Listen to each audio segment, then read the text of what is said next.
Hello everybody, welcome to the Desolation Sounds Podcast. My name is Stephen Hook and this is a podcast celebrating everything to do within the world of alternative music, be that rock, punk, metal or even extreme metal.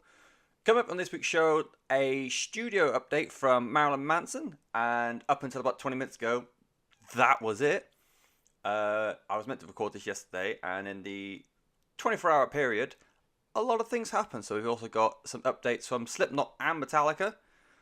New music has been announced this week, coming from the likes of Baroness, Nervus, and Jamie Lenman. We're talking about all of that. And then album reviews for this week. New stuff is Bony Macaroni, legit, and SWMRS. And the open mic for this album is the bloody iconic, that's a niche reference, My Chemical Romance album, The Black Parade. During the process of researching the album, is coming up to 13 years old, and gosh darn do I feel like an old fogey even though I'm in my 20s. Anyway, yes. As ever, we'll start with the news. And Marilyn Manson has reportedly finished up work on his latest album. This comes from a post on Instagram from the man himself. Heading to see... I'll try it again. He was heading to see Shooter Jennings to finish off the recording of the album. I post. Jennings worked with Duff McKagan earlier in the year for his song Tenderness, that soft southern rock jam that I talked about a couple weeks ago, having previously worked with Brandi Carlile, Hellbound Glory, Jesse Coulter and Billy Ray Cyrus. It's an interesting producer. So Shooter Jennings is the son of Waylon Jennings. He's fuck off phone. Why is everything happening now? He is a solo artist in his own right, but he's turned to producing as of the last couple years. Probably longer, actually. And yeah, just a weird one. He wouldn't necessarily... Manson does jump into a lot of very different styles of music, but to work with a country musician, country producer, it's going to be a little different. So we'll have to see what is all up and popping when it comes out. And like I was saying, that was literally going to be the other bit of news. It's all found interesting as happened past 7 days. But like the last 24 hours has been somewhat different. Chris Fenn, we'll start there. He has left Slipknot after, I think I read it's just over 20 years or so. He has accused Corey Taylor and Sean Crahan of essentially withholding payments and storing. It's kind of confusing. So he says they're stealing from him, and then the lawsuit he's filing against them is withholding payments. And basically he's suggesting that they have made side companies and businesses that money from the band is being fed into, obviously withholding Chris and the rest of the band. Yeah, as I touched on there, he has filed legal action against the pair, and it was confirmed on Sunday that he has left. The statement from the website says Slipknot's focus is on making album number 6 and our upcoming shows around the world, our best ever. Chris knows why he's no longer part of Slipknot. We are disappointed that he chose to point fingers and manufacture claims rather than doing what was necessary to continue to be part of Slipknot. We would have preferred not to. I'll try it for the third time. We would have preferred he not take the path that he has. Fucking hell. But evolution in all things is a necessary part of life. Long live the knot. There's been no news regarding a replacement for Chris. I don't know if they'll even I was going to say I don't know if they even bother. That sounds really mean on Chris's part. But initially, I got what their names. I can see his last name. But basically, the guys who took over from Paul and Joey, they were just touring musicians for the longest time. And then they brought Donnie Steele in for touring as well. Donnie Steele has made comments as well online, taking Chris aside and basically saying how no one in Slipknot knows how to write a song, and they were a bit nefarious of money when he was there to cover Paul Gray's passing. So it's a nasty affair, it's an ugly affair, especially when legalities are thrown into it, but we'll have to see what pops out of that. And the other bit of news, one much more happier, so much more exciting. Metallica have announced that they are going to be doing a second S&M show It is in celebration of the 20th anniversary of the first show, obviously back in 1999, and the band will reunite with the San Francisco Symphony Orchestra for the grand opening of San Francisco's new Chase Center Arena. I am so fucking hyped over this. I absolutely adored the SNL album. Even the really shit stuff like Minus Human, I'll fucking jam that all day long. I've always wanted a second S&M show, but I never thought they would do it. I am so intrigued about everything. Details are so sparse at the moment, but I don't know if they're going to just do the same set list with a few newer songs in there, completely change it up, have a symphonic version of The Unforgiven, at least one of them. I am just fucking so hyped, and I'm so unhappy that it's a one-time only it's a one-night only show in San Francisco, which is not where I'm near. And oh my lord, it's going to be a good time. It's just going to be the goodest of times. And on the subject of Metallica, Rob Trujillo, their bassist, has also come out and said that the Titans have begun jamming new material, and we won't have to wait as long for album number 11, which I'm also pretty stoked for. So that is the end of the news, even with like the breaking news sort of Sky News yellow ribbon down the bottom. New albums have been announced for this week. There's been quite a few big ones actually. We'll start with Baroness. They have a new album coming out called Golden Grey. It's coming out the 14th of June, and it has by far one of the most gorgeous artworks of all time. John Basie, their lead singer and their lead artist, is kiss the fingers in Italian, that good. They've already got a new song out to go along with the announcement. It's called Borderlines, and it's a spacey, proggy, sludgy affair, and it's fucking beautiful. It's a really, really good song. It's going to be their first album with their new guitarist, Gina Gleason, who, from memory, has previously worked in a King Diamond and Metallica tribute act, and it's also appeared on stage with Smashing Pumpkins, so I dig it. Now you dig it. Nervus have announced a live album. Well, they've announced and released it all in the space of 24 hours. It's called Live at Broadfields, and it was recorded at Broadfields, and it celebrates the 1 year anniversary of Everything Dies, their album that came out obviously last year, and it's like 6 or 7 songs long, and they sound exactly like they should do, well, like exactly how they do in studio, which is exactly what you want from a live album. And yeah, it was just should we release an album? Should we release an album? Oh, we've gone and done it. So, that's Nervous.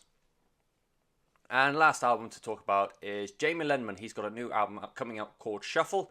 It's coming out the 5th of July, and it's a covers album. It's got a variety of songs. It's got some well-known ones, got some really low-key ones, and some other weird ones. So it's got covers of Beatles, Foe, Elvis Presley, and the lead single is a cover of Popeye.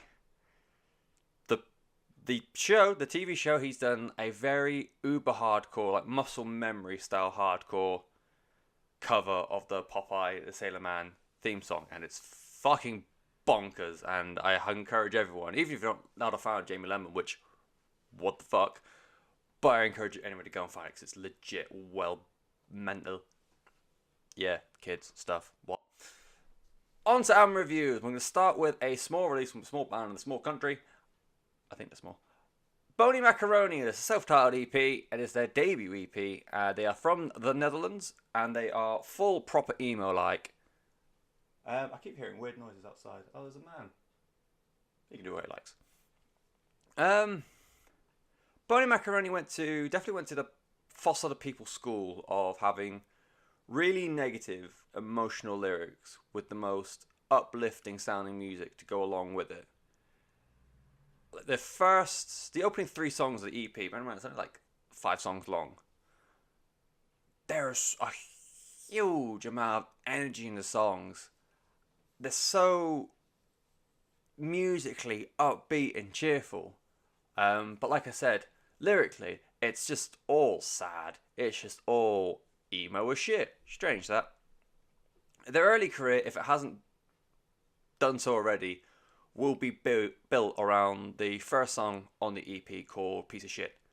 It is a wonderfully, whimsically cynical song about trying to break into the music industry And it even references, I like the fact they referenced, there was a video that came out a few years ago of a lead singer in a tent catching a beer midair, taking a swig, launching it, and then carrying on singing. I ended up finding that band. It's a band called John Coffey, and they reference it in this song, basically saying how even with like the viral thing that came with this event, and everyone went in to see what John Coffey was, they still split up anyways, and so now he's trying to do, like, they're trying to get into that industry.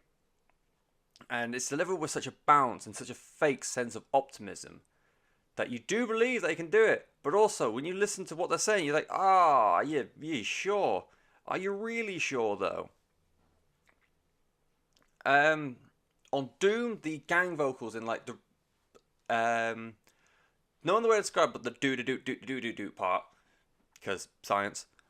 On the chorus, it gives it such a huge poppy feel that could easily contradict, like, the scale of their sound that they're going for really early on could really contradict the message in Piece of Shit that they're not going to do it, or they might not do it, because little tidbits like that and little vocal hooks like that are what people fucking live for and adore. The energy gets brought down a bit for Strange Feeling, which is much more of a slow burn kind of song. And it's really interesting because you can hear like the hostility in his voice building and building and building as the song progresses. And it's such a turn against the previous songs. So whereas Piece of Shit, France and Doom were all quite, like I said, musically upbeat, quite light-hearted, this more goes into like a sonic frustration, and you can hear him like really try and like tear into it towards the end of the song where it fully explodes. And then it ends on this calm, really chilled acoustic ballad called Bony the Philosopher. And I kind of took it as it feels like an after party song where everyone's having the last few drinks, everyone's a little bit sleepy, and they're just having those like really weird deep talks about literally nothing at all or everything in the universe at the same time.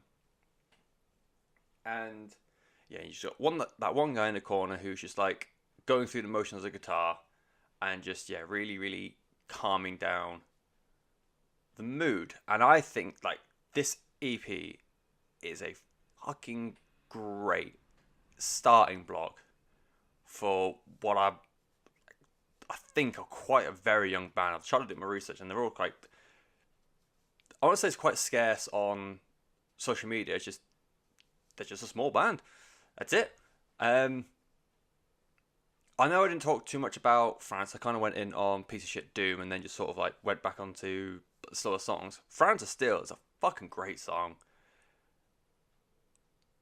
I think the potential here, in my notes here, I've got potential here is the early level of promise, that I think this has, and this band could potentially achieve, is up there. I'm dying again. It is up there with like the Creeper and the While She Sleeps level of, like when Creeper first started releasing those EPs, I got into them at the Callous Heart EP when it had Honeymoon.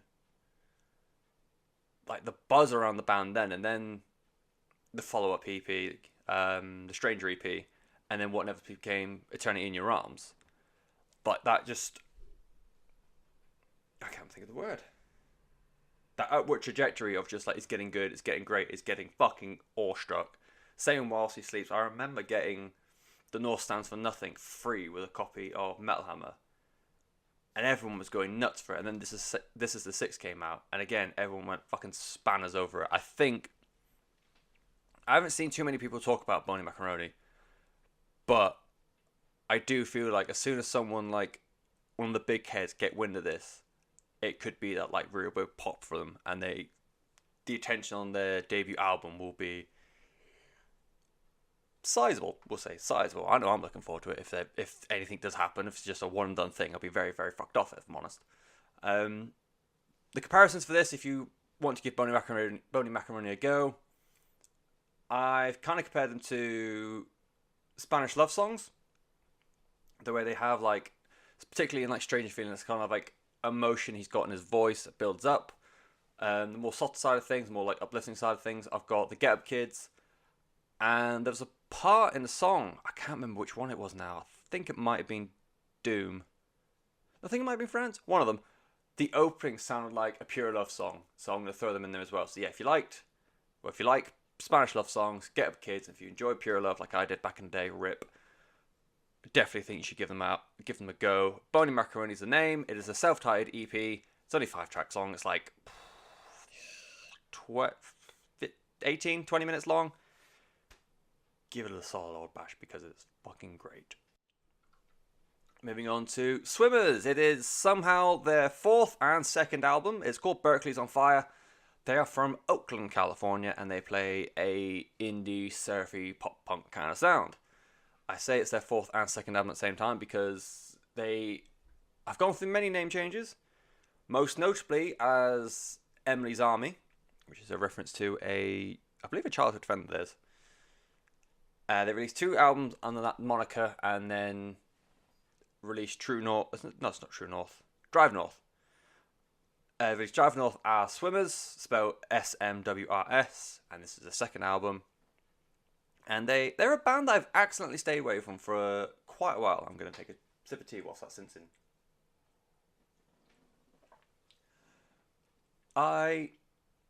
My second ever gig, because I'm quite late to the gigging thing, I saw them with Pennywise supporting Rise Against in, I think it was Nottingham, Sheffield, I got confused.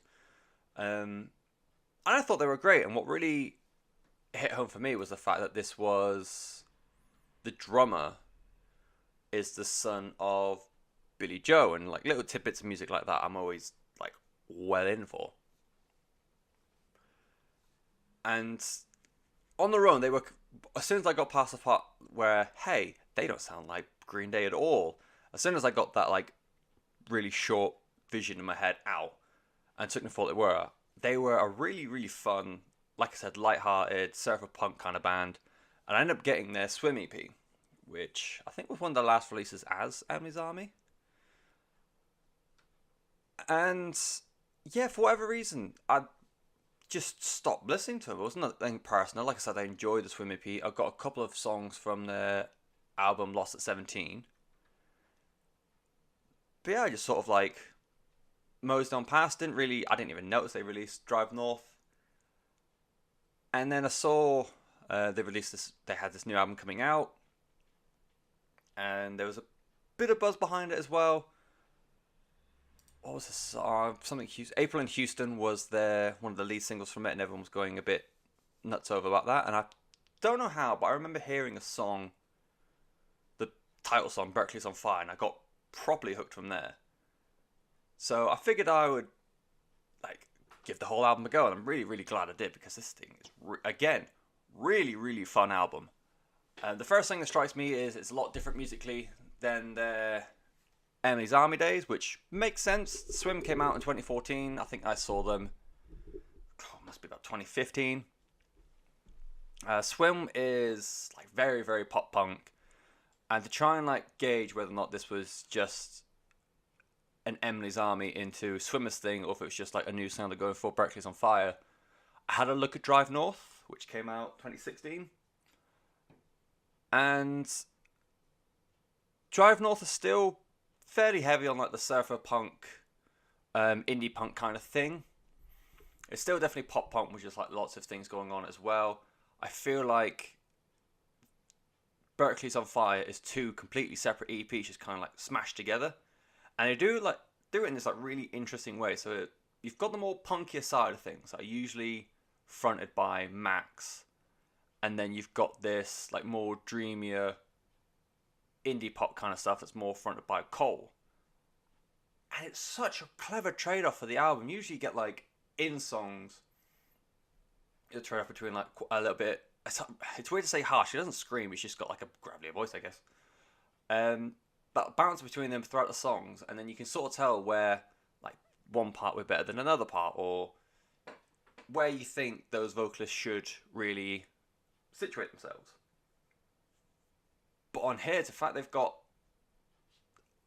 a lead singer doing leads for a song at a time, and it utilizes the talents of the vocalists. It's a very smart move, and it shows how very aware of their own respective talents are and how they can perform musically. And yeah, I just thought it's something that I can't really think of a time where I've heard it previously. And yeah, I just thought I'm going to just stop saying a thought because I've run out of thoughts. The title track opens the album, and it's got a really, really ear-catching riff. I kept thinking the vocalists were sort of like dream pop, not dream pop, fucking Brit pop, in their delivery and their sort of attitude.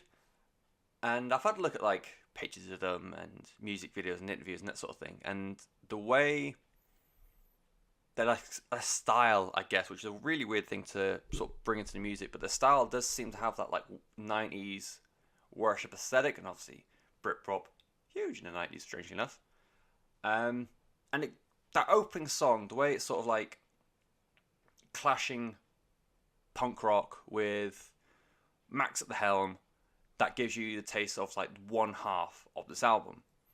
And then it goes into Too Much Coffee, which is the other side of the album's coin. It's more eclectic, there's lots more melodies in there, and it teases an electronic element to the album's sound. And it's weird, I've described it as an organic electric. And you can kind of hear it in the drums to Lose, Lose, Lose as well, track 4.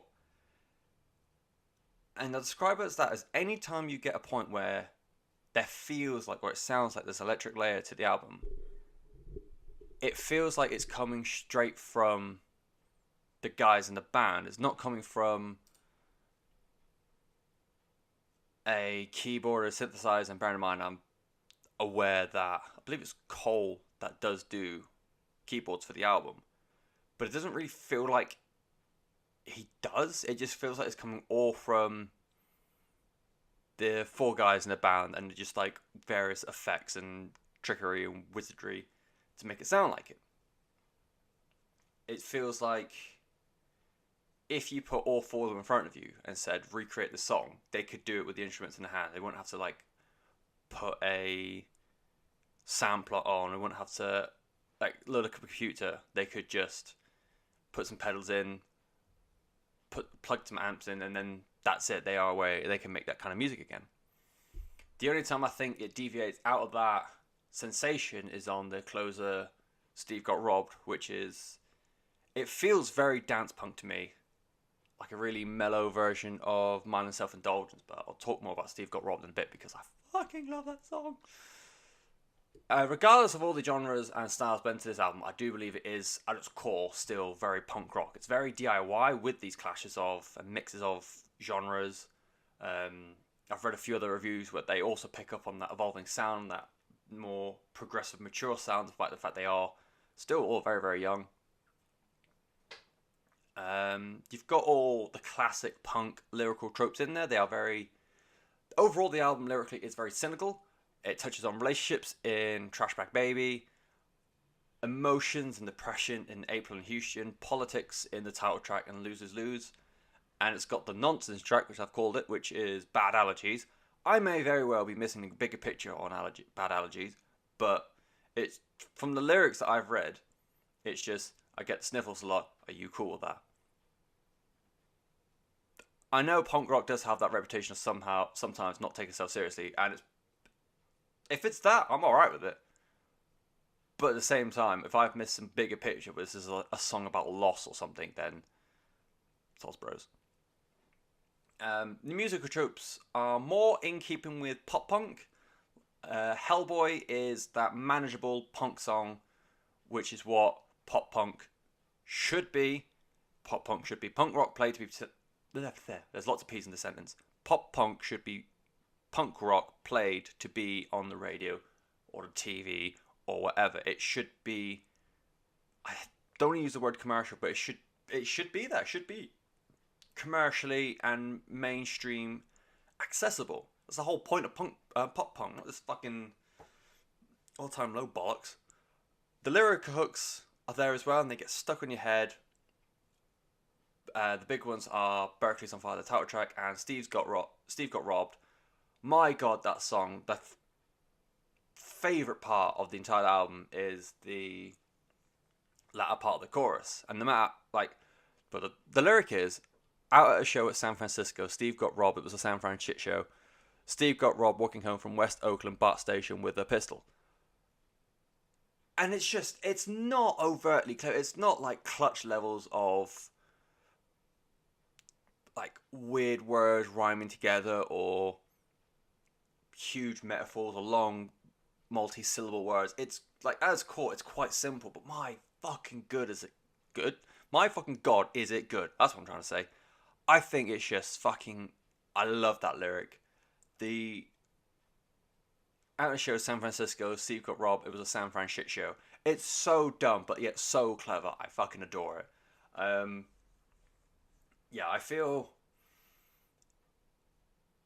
the fact that all the reviews I've read have not, like, they make very sparring references to who Joey's dad is, and I think that's a testament to how good Swimmers have got. The fact that they've got this huge, like, every time you looked at a review for Rise to Remain, like, it's fronted by Austin Dickinson, like the son of Bruce Dickinson of Iron Maiden, and every review said that. Every review said, like, Bruce's son's band this, or son of Iron Maiden frontman has own band, does this. Whereas, no, everyone's talking about how this is Swimmers. This is four guys. It's fronted by Max and Cole. You've got Joey and Travis in there as well. They just don't, like, they've done so well to separate themselves from not the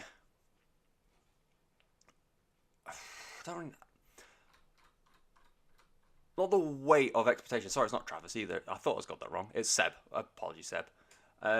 It's not so much the weight of having that famous person associated with the band, but it's just,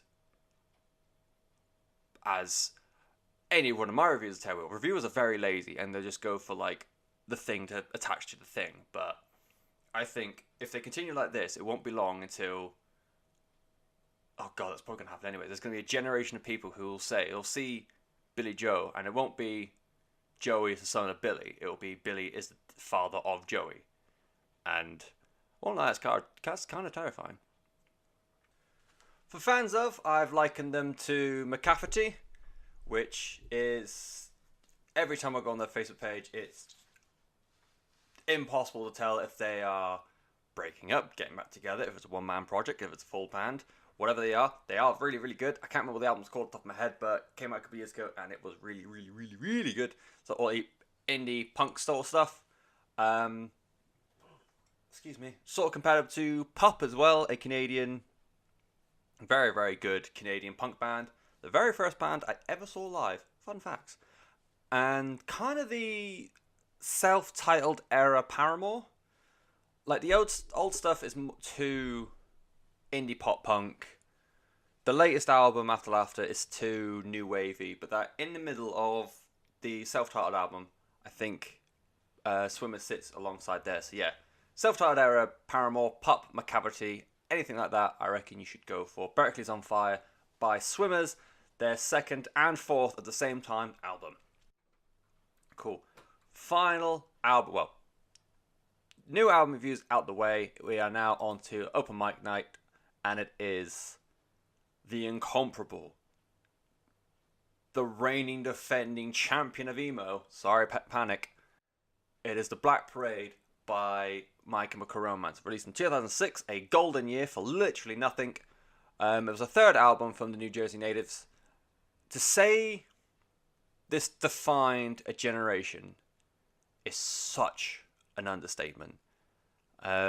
Three Cheers, the album before, Three Cheers Sweet Revenge, it was a hit in its own right. And there was an argument for Black Parade versus Three Cheers, and it remains to this day.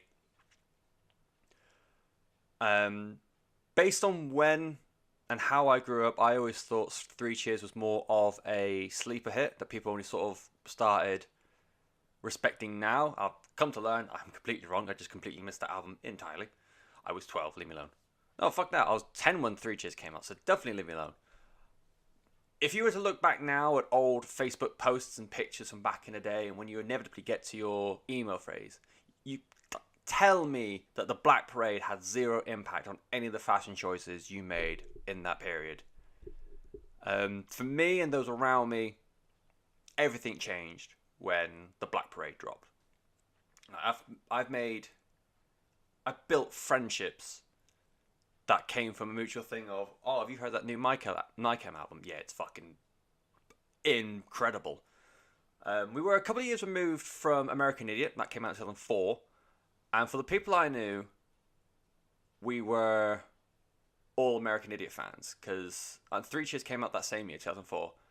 But everyone I knew, it was all about Green Day. And it was all about American Idiot. American Idiot itself was this huge theatrical punk rock entity that no one could have predicted.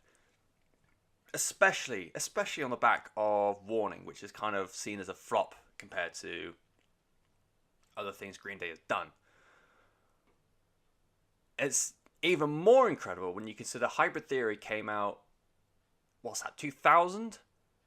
And so you've got these 2 generation-defining albums, one after another, and you think that's it. There can literally be no more. And then you get an album like Black Parade come along. For people who were aware and conscious of 3 Cheers, they may have seen the signs that something bigger was coming, and fair play to them. But the first time I saw the music video to Welcome to the Black Parade, I was completely awestruck. Like the outfits, the lyrics, the movie style music video. At the time, based on where I was living and my sisters and my mother and just my family in general, at the time my TV was just Rihanna and Shakira and Nelly Furtado, that mid 2000s wave of pop R&B that is just terrible, just awful. And so to say the game got changed is just many other gaming analogies which I thought about putting in there, but they're all shit. Just know the game is fucking different now. After this album, I would see fingerless gloves and checkered belts and huge fringes everywhere. In America, you've got Hot Topic, and I swear in the UK, Blue Banana just appeared out of nowhere from a collective energy of angst. Kind of like how everyone powered up Goku's Spirit Bomb in Dragon Ball. The album opens with the end, and usually I hate intro tracks. I get why they are introducing the listener to the album, but if your album's good enough, then it should stand up alone and it doesn't need that introduction.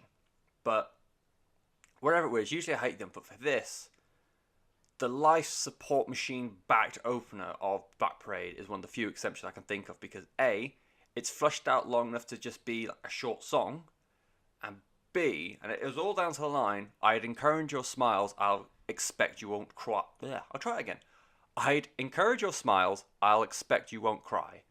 What a dark and cynical and just evil line that is. The encouragement of a celebration of life that funerals are advertised as, with the whiplash of no strong emotional attachment to the deceased or just being there purely out of obligation, as opposed to you cared for this person, had any sort of emotional attachment to this person.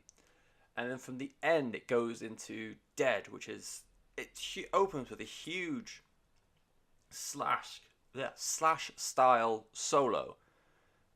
And Ray Toro, the lead guitarist from My Chem, must go down as one of rock's most overlooked guitarists. He loves playing tribute to his heroes. You've got a Queen style solo on I'm Not Okay from the previous album, and in the opening to Welcome to the Black Parade from this album. He takes those classical inspirations, sort of modernizes them in the same vein. He works in the same vein as Joe from Fall Out Boy. Joe, his playing helps separate, because it was riffs and actual guitar music, it helps separate Fall Out Boy from the rest of the pack in terms of that emo driven pop punk. And Ray does a similar thing here. He sort of separates them from the more emo tinged post hardcore, post pop, pop punk fucking thing. And he just the way he plays the guitar and the way it does become guitar music, it does separate him from peers, or separate Mike from peers, I should say. And like overall, enough has been said about the singles from Black Parade. I saw someone compare Welcome to Black Parade, the song, to it's like this generation's version of Bohemian Rhapsody, and I think that's fucking spot on. The music video to Famous Last Words has got some of my favourite tidbits of information, facts about in all of music. The floats and the props used in the music video to Welcome to Black Parade, that's what's on fire in the background. And that fire caused second and third degree burns on the legs of drummer Bob Breyer, because he was playing so close to the fire. Breyer also suffered blisters on his hands for just playing so hard for so long during that day of recording, or that day of filming, I should say. Gerard Way tore a bunch of muscles in his leg when he was kneeling down, and rhythm guitarist Frankie Aero tackled him. Ray Toro ended up breaking some of his fingers during the shoot. It's such a cursed music video shoot because they did it on the back of the music video for the lead single. And just little bits like that, they put so much. Well, A, they put so much into their art, and B, they were just fucking idiots just messing around. And it's just like little bits like that, man. Little bits like that makes me look so much more interesting than I actually am. But the rest of the album, any one of those songs could have been a single. Like, you've got a song like Mama, which is an eerie, intimate song, and my take for years, up until this morning, was it's all about a soldier of war. Bear in mind, I know the overall story of Black Parade, but for Mama, it was a story of war, of soldier of war, and a feeling of condemnation. He was like doomed in this battlefield, whilst not only did he have to fight in this war, but via letters, he also had to fight this apparently quite abusive and neglectful mother. But as I was researching the song, other people have pointed out that it's a struggle of gender identity, something that Gerard Way has also suffered with. Someone else said it's a continuation for the storyline built upon Ghost of You. And like, there's so many different takes to this song, but it's just such a powerful song in and of itself, the way it opens with the artillery fire. Musically, the build up to the final 2-part breakdown of the song with the song's protagonist just snapping, and then gang vocal of his squadron or his platoon or whatever, just in unison as they like solidarity as they go into death or as they go into the final battle. It was a song that sat with me for such a long time because it's just so full of raw emotion and just such raw power. And then on the complete other side of this all, you've got a song like Blood, which is the hidden track at the end of the album. And it's a 90-second vaudeville ditty that happens like after 90 seconds itself of silence. And, you know, the gap between Famous Last Words, which is the second to last song, and this would mean that for anyone else, or for any other album, this song would have been missed. You've got like 90-second gap of silence. Most other people would either skip to the next song to have it start again, or just put a new CD on, or whatever. A testament to this album is that a few weeks ago there was like a emo-themed club night around here. And just before we went out, we were just discussing what songs we think would appear. And we got really excited when we both said, me and a friend of mine said about this song Blood. And as a testament to this album, it's, like I said earlier, it's coming up to 13 years old this year. As a testament, we both sang this song word for word. We both knew every single word from this song in some horrifyingly out-of-tune duet. 13 years after a 90-second hidden track that most people probably would have glossed over if it was any of the album. That's how good this album is, because it kept people in, even in the moments of absolute silence. People were still gripped to find out what would happen next. And like a couple of years ago, we praised Creeper for Eternity in Your Arms. We praise them for having this theatrics about them, or theatre about them, and the drama behind the story that not only they were telling through the music, but the story they were telling outside, like how the band that went missing, this like stranger character, the story of it being carried on from EP to EP into album, the little like pictures going on Twitter and that sort of thing. My Chemical Romance managed to do all of this, all the story, all the backstory, all this joie de vivre, if I'm using that term right. They managed to do this in a time before things like Facebook and Twitter. So they did it all just within the album, the music video, the imagery, the iconography. And they were like the band to do it. I know I've said about American Idiot. They are...